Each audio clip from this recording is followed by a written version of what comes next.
Perfect foolishness is a rare commodity, just like perfect wisdom. A group of intellectuals around 3rd or 4th century were on a lookout for a foolish young man. Now they found some people doing something foolish, but they soon realized that their act of foolishness was not a foolish act. They had some wise thoughts behind it.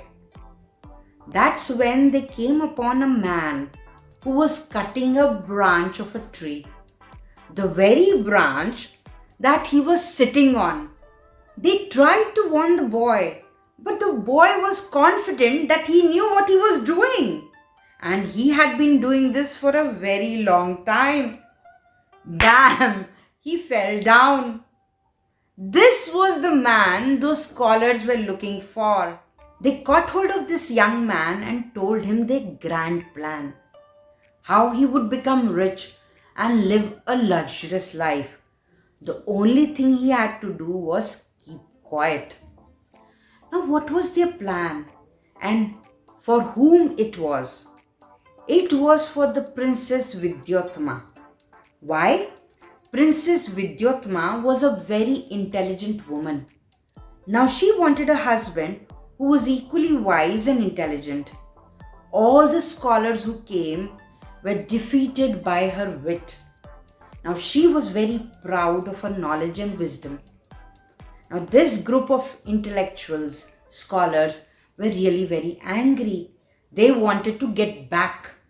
So they decided, if some questions a wise man cannot answer, a foolish man might know the answers. Their brain works differently. That's why they were on a lookout.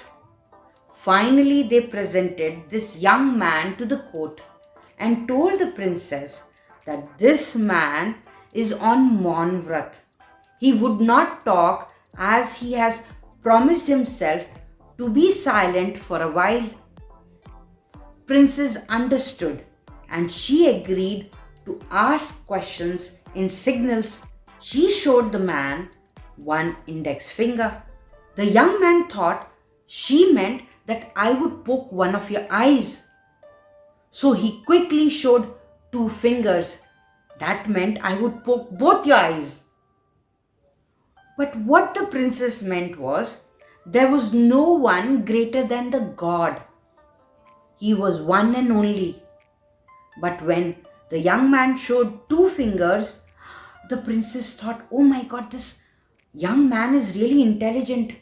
He meant to say that other than God, there was human soul that was great.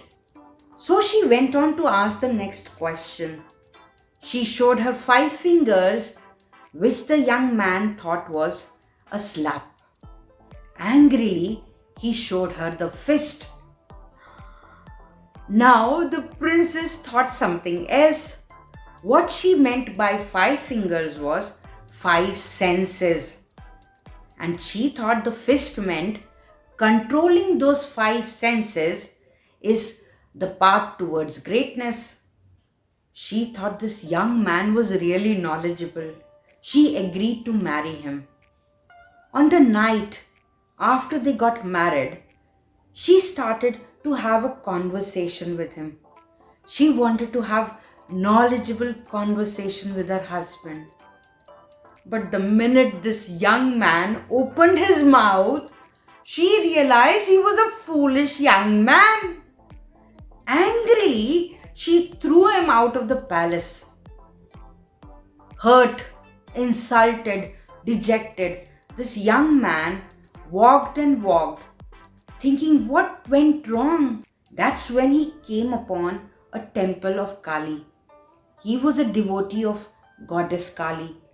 When he went inside to pray, Goddess Kali wasn't there. An idea came into his mind. He shut the door from inside and locked it. When Goddess Kali returned, she couldn't enter the temple. She tried knocking, she tried pulling the door apart, but she was unsuccessful. Then she asked whoever it was to open the door. This young man told he would only open the door if she would grant him his wish. Kali was listening. This young man wanted to become knowledgeable, have all the wisdom. And then he told his story. Goddess Kali's heart melted. She told the young man, "Please stick out your tongue from under the door." And the man did. She wrote something on his tongue. And from that day on, this man became a scholar in Sanskrit. And he wrote great many poems and stories. He was known as Kalidasa. Kalidasa means a devotee of goddess Kali. This was the story of Kalidasa. With this, I end my story here. Thank you.